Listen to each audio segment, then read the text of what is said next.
Monstervision host Joe Bob Briggs in our special encore presentation of Return of the Living Dead.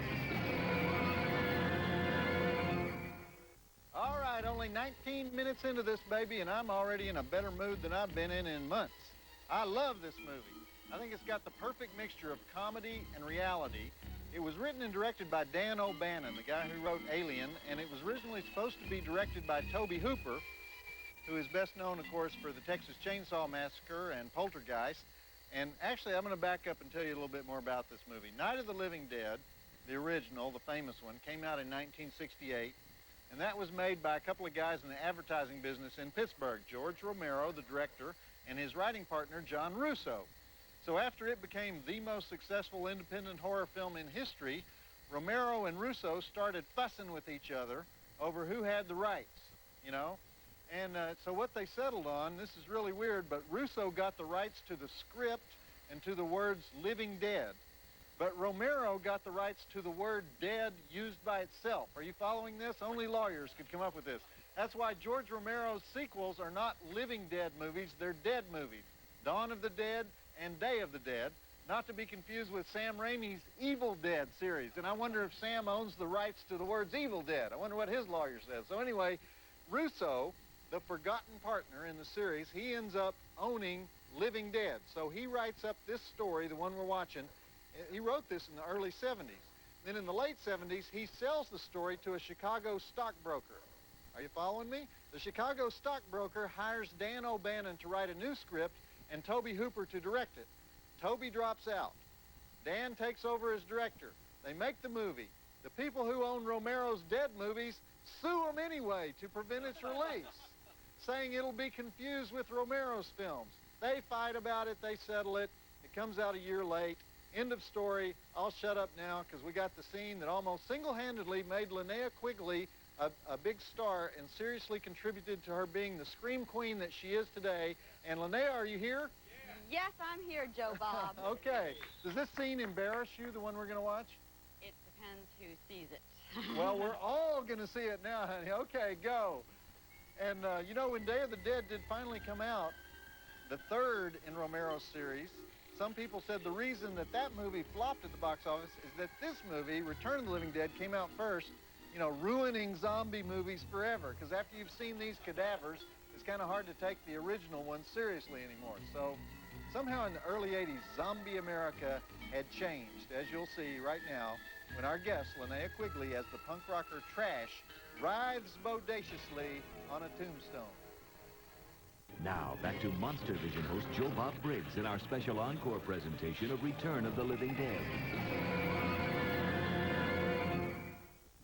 All right, that was the lovely Linnea Quigley rising to Scream Queen immortality by dancing naked on a tombstone, or as naked as we're allowed to show you here on TNT. And here with us tonight is the #1 Scream Queen in the world, a gal who's made almost 60 movies, the star of that scene, Linnea Quigley herself, you know?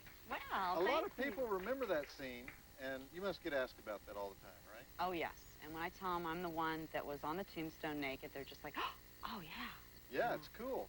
Yeah. Well, you know, TNT may have excised a little breastage there, but I got to give credit where it's due because they did leave in excellent pickaxe to the twitching brain. They left that in, the TNT version, you know, followed by another of my favorite scenes, the rabid weasel scene, in which the disembodied cadaver arm attacks the mortician played by Don Calfa. He's such the voice of reason, isn't he? You know, you can't burn the weasels alive. It's too cruel. Let's take them out into the parking lot and shoot them. So I don't know when the last time you saw this movie was, but did you catch the allusion to Ernie and Bert that they make?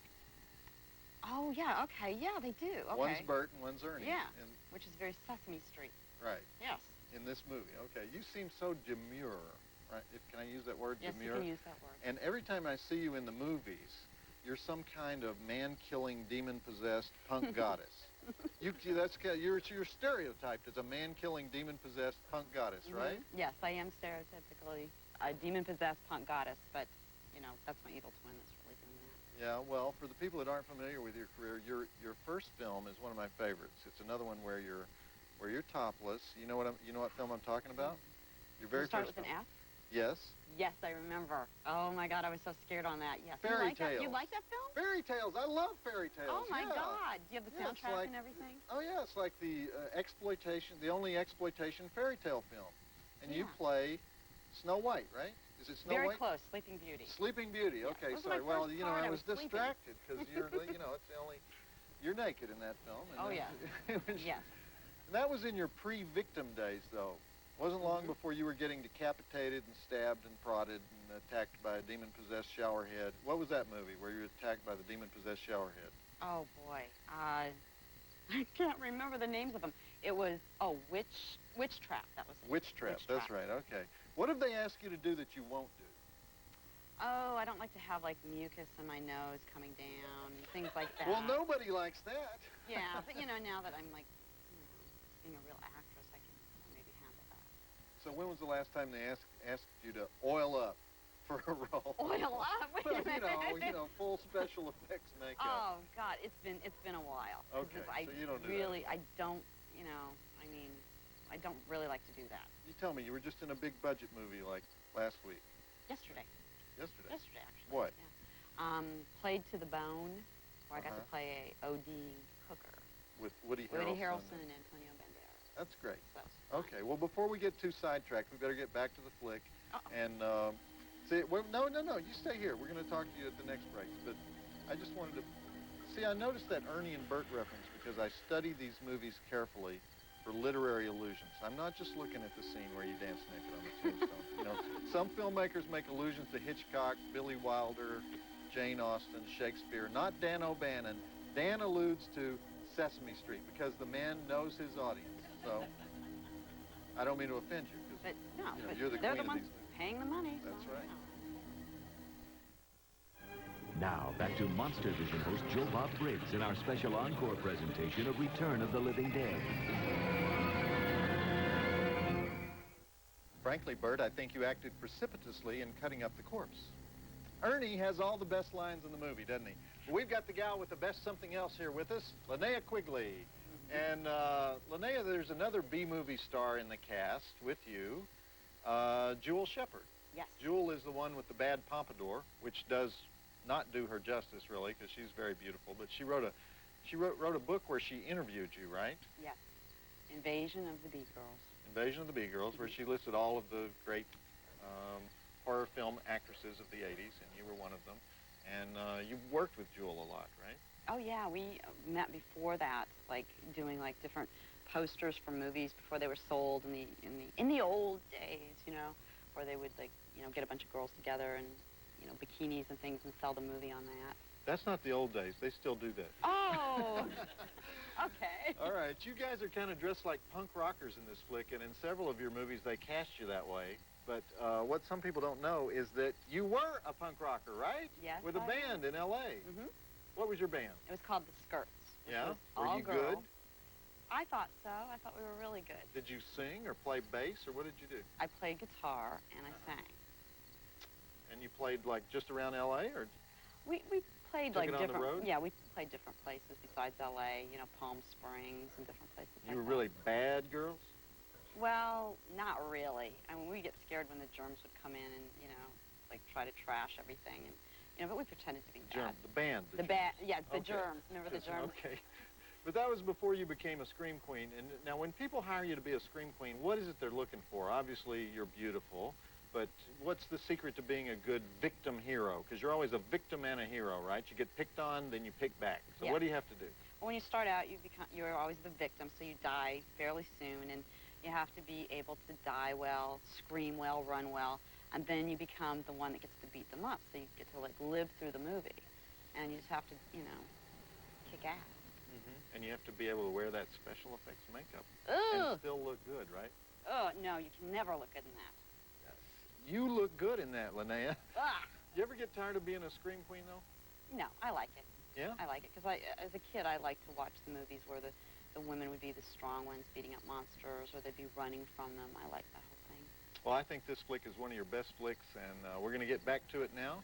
And, Jewel wrote another book. I should mention this, her memoirs. It's called If I'm So Famous, How Come Nobody's Ever Heard of Me, which is one of the greatest titles. I can actually relate to that because You're that guy. You know what I say? You know what I say when people say to me, I say, yes, I am. I am that guy. I think of it as a compliment. You know, it's better to be that guy than to be what they used to call me, which was, you look like that guy. Now, back to Monstervision host Joe Bob Briggs in our special encore presentation of Return of the Living Dead. And so Linnea Quigley realizes her fantasy of sex and death as she is devoured by old man zombies. Linnea, thank you so much for stopping by. Now, I never did ask you to do one thing. You have to scream for us. Okay. Yeah? Will you do it? Yes, I will. I didn't think you'd do it. Yeah, of course I'm going to do it for Okay. you. Okay, ready? Plug your ears. Man, that's why you get the big bucks. I'm telling you. What's your website? www.rundlevision.com. Rundlevision? R-U-N-D-L-E Vision? Yeah. .com? .com. That's your website? It's a great website. Yeah. Thanks for being with us, Linnea. Come back. for your Okay, next I movie. will. See you Okay. later. All right. Okay, bye-bye. All right. I should point out that what in that scene we just watched, that's Tom Matthews as Freddy, who's now very upset that he's turning into the living dead. You may remember him as Tommy from Friday the 13th Part 6. He was also in Return of the Living Dead Part 2 as a different character, which is a whole other story. This movie here is definitely his tour de force, though. And while the zombies party down, this would be a good time to open up some viewer mail in what we call Joe Bob's Advice to the Hopeless. And here to help us out is the lively TNT mail girl, Rusty. Hi, Rusty. Linnea was looking pretty good tonight, wasn't she? She's okay. All right. Well, oh, I detect a little jealousy or something? Oh, please. I'm just a little thrown because I was going to do that zombie walk, and then this movie doesn't even have that kind of zombie in it, does it? No. You mean the ones that lurch around? Those are the George Romero zombies. But do it anyway, though. I mean, I would love to see you, especially in that outfit. It'll be cute. Come on. No. Why not? The moment is past. Well, you should have done it when you came out. You should have gone with that. I know. Now you're self-conscious about it. Yes. Okay. Does the wardrobe department ever make you self-conscious? Because... Why don't you read a letter? All right. This is from Jonathan Keith Thornton of Montgomery, Alabama. All right. A big letter. Okay. With goodies. Dear Mr. Briggs, I really enjoy watching your show and catch it every chance I get. I especially like it when you show movies such as Night of the Living Dead and any other Living Dead movie, which brings me to my next point. I am an aspiring makeup artist trying to get as much experience and exposure as possible. Enclosed are some photos of my work. What you see is just a small sample of what I'm capable of. It wouldn't be too much of an inconvenience the next time you show one of those movies while hosting Monstervision. I would like to make you up as a Living Dead zombie. If this idea sounds like something you and or your producer would be interested in, please contact me. Thank you for your time and keep running those Living Dead movies. Sincerely, Jonathan B. Thornton, Montgomery, Alabama. Okay, Jonathan, I love to see people with a goal in life, and a lot of great artists have come out of Montgomery. So can we get a shot of these? Oh, boy. One, okay. Can we look at these? You know, this is some serious zombie makeup that Jonathan is doing basically in the privacy of his home, and I'm telling you, oh, there's one of these that I don't think we can show on basic cable, much less on TNT. Looks like a dismembered member. Its membership was severed. I hope this is fake, Jonathan. Okay, very cool work, man, but I'll pass on that makeup job, though, because I can't stand icky stuff on my face. They had me in makeup 6 hours for the stand, just so I could die realistically. You were in the stand? Yes. You had the full killer flu makeup? Yes. Why don't I remember that? Well, I don't know. Yeah, I watched the stand twice. I don't remember you in it. Thank you very much. I'm in it. I'm in the stand. You know, I'll have to watch it again. Well, don't do me any favors, you know? You see me in the stand? Notice anybody in the stand? Now, back to Monstervision host Joe Bob Briggs in our special encore presentation of Return of the Living Dead. Well, it's pretty much zombie-rama now, isn't it? Send more paramedics. How about the blood pooling up in Freddy's back? Nice touch, huh? The special effects on this were done by Fantasy 2 Film Effects, the same company that did both Terminator movies. They did Boxing Helena, which is pretty sick in the FX department, you know. Dracula, some pretty big movies. This flick was made for only $4 million, most of it spent on special zombie effects. Another excellent example coming up right now, so let's roll it. Boxing Helena, boy, I hadn't thought of that in a while. Where Julian Sands surgically removes all of Sherilyn Fenn's limbs one at a time. Written and directed by Jennifer Lynch, the offspring of David Lynch. So, of course, can you imagine growing up in that household? You know, happy 7th birthday, Jenny. Here's an easy bake oven and a dead bird. Let's see what you can make. Well, I don't understand what you want with it, Ernie. I mean, what are we doing? Now, back to Monstervision host Joe Bob Briggs in our special encore presentation of Return of the Living Dead. So here we have that classic dilemma of all great zombie films. What do you do when your boyfriend wants to eat your brain so that the two of you can be together for eternity? Now, Sam Raimi did a little bit of a gender reversal on that in Evil Dead when it's the girlfriend who goes zombie on us, but we're dealing with the same basic philosophical zombie dilemma. And as far as I know, it's always resolved the same way. You ram a steel spike through your significant other's skull. That's what happens. I should also mention James Karen playing Frank, the guy who's fighting off rigor mortis along with Tom Matthews as Freddy. You probably remember him from Poltergeist. He's Craig T. Nelson's boss, the dimwit who builds the tract homes on top of the corpses, and you may have seen him in a lot of things, come to think of it. He works all the time. Okay, you know what? I'm going to shut up because this movie's too good to hold up. In fact, let's run the rest of it. The sizzling conclusion to Return of the Living Dead. Why did that blonde zombie say that eating brains stops the pain? But they're not really eating the brains. They're chomping into the brains, but they're not really ingesting the brains. I would notice if they were really eating those brains. Is that more editing by TNT? Is that they're a little uptight about excessive organ consumption around here, you know? But in this case, it is organ consumption that is integral to the plot. We need it. Godspeed, John Glenn. This month, the power of one lives within all of us. You're gonna make it. We're all gonna make it. You can't see it. You can't control it. It's like 58,000 guys staring at you. You can only feel it as it pushes you beyond your limits. Stupid Johnson! And suddenly it turns an ordinary moment into an extraordinary event. What a pass! Yes! And it counts! Take hold in the power of one all month long on TNT.